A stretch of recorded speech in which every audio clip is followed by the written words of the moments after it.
Looking Ahead, the Future of Hospitality Operations. Sponsored by Actable, hosted by Remington Hotels.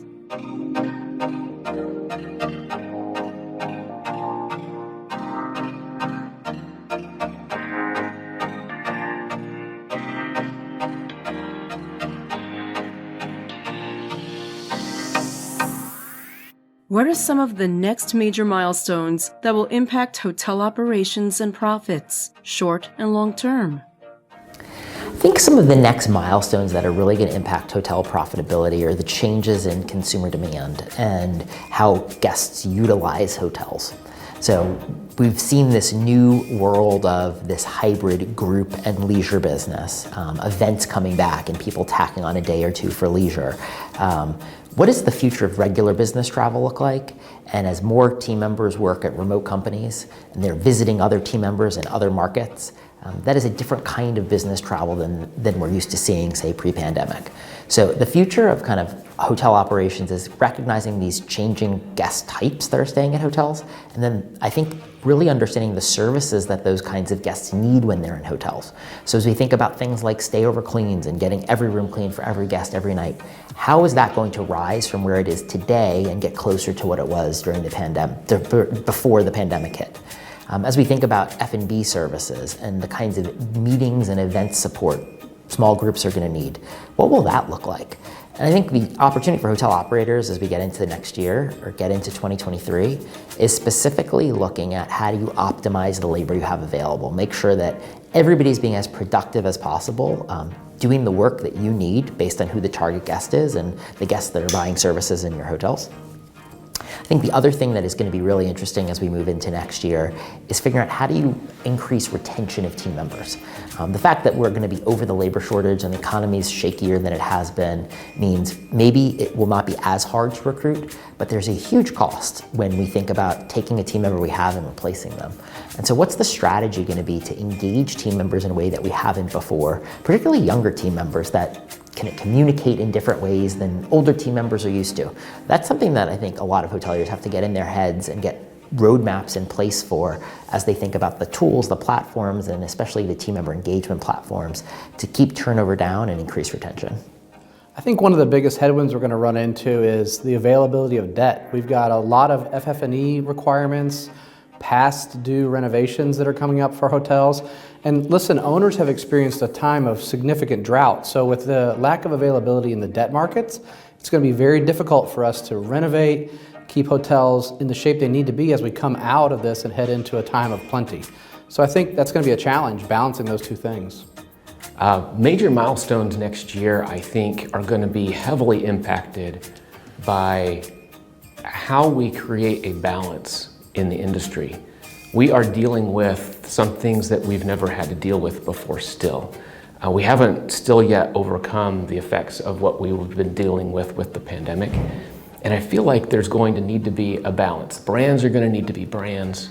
Owners are going to still, they need to recover still from what they had gone through. And operators are still going to need to operate. And some of the things that the operators are operating with the assets themselves, have been underwater with regard to maintenance and we're making these buildings themselves meet the kind of standards that the brands are demanding them. So we've got this balance that's going to need to happen across brands and owners and operators. Another way to look at this might be balancing the guest demands versus expectations and what can be provided to the guests.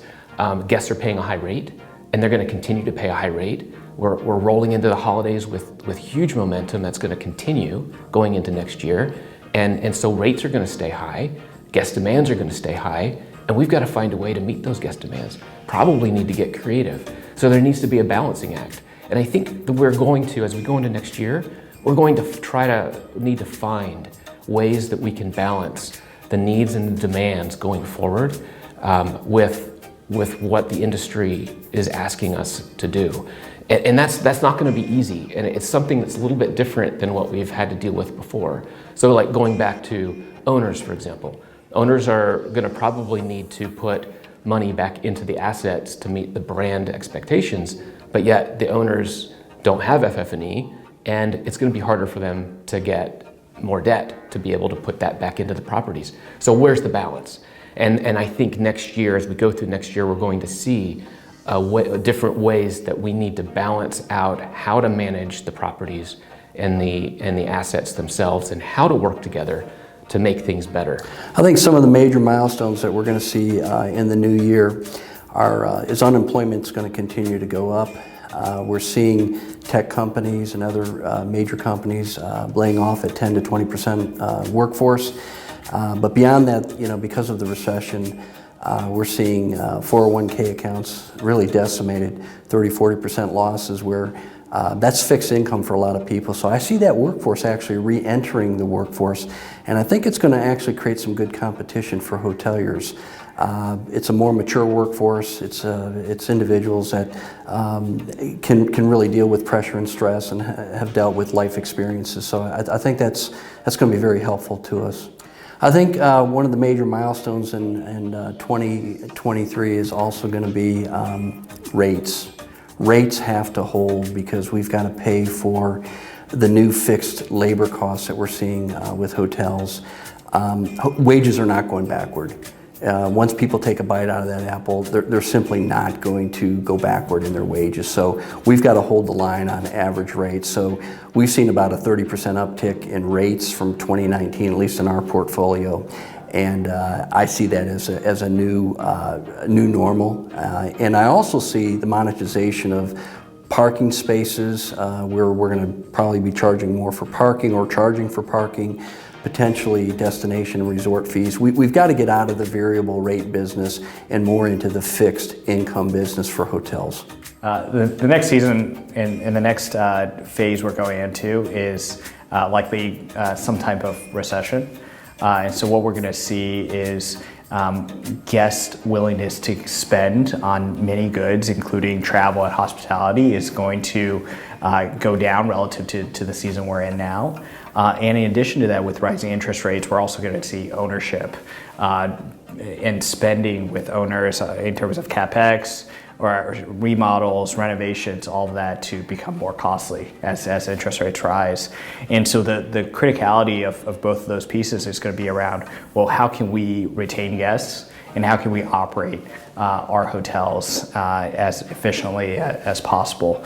And what I believe that the industry is going into is a focus on guest experience. So focus on how can we set the right standards and be confident that each guest is receiving the right touch points that's synonymous with the brand, synonymous with the management that's critical there. On the flip side of that, labor is going to continue to be a problem. So we have this perfect storm where labor costs are through the roof, and labor is hard to find, and owners are focused on operating efficiency. And the solution there is effective management and operational efficiency. Well, as we look at the short term, there's a lot of things that are impacting both operations and profit. You still have some supply chain issues, though that is getting better, no question about it. You've got inflation, and while that appears to be, or was thought to be, just short term, in reality, it might be with us for quite some time. These record inflation numbers are clearly impacting what you're doing operationally and what you're doing on the profit side. Labor remains the single biggest challenge, access to that labor, getting people both into the United States and then convincing those that are already here how they could build a successful career in our industry. Those are two of the biggest challenges that we're facing. And so when you put all that together, whether it's near term with supply chain and inflation, near and long term with labor, I think you see the biggest hurdles that the industry is facing. The good thing is occupancy is back where it is. The pricing has never been better, and in some ways inflation helps that, or we're a little bit inflation proof because as an industry we get to reprice every single day. But as you think about all the things that are hitting hoteliers at this point in time, it's a challenging time, no question. Occupancy is back. Once we get business travel back, once we get international travel back to where it was pre-pandemic, I think we're going to be in a pretty good position, but that might take a couple of years. So things are improving. There is light at the end of the tunnel. Still a few more bumps in the road even after the pandemic, but I could pretty safely say that by the end of 2024, end of 2025, we should be in a really good place.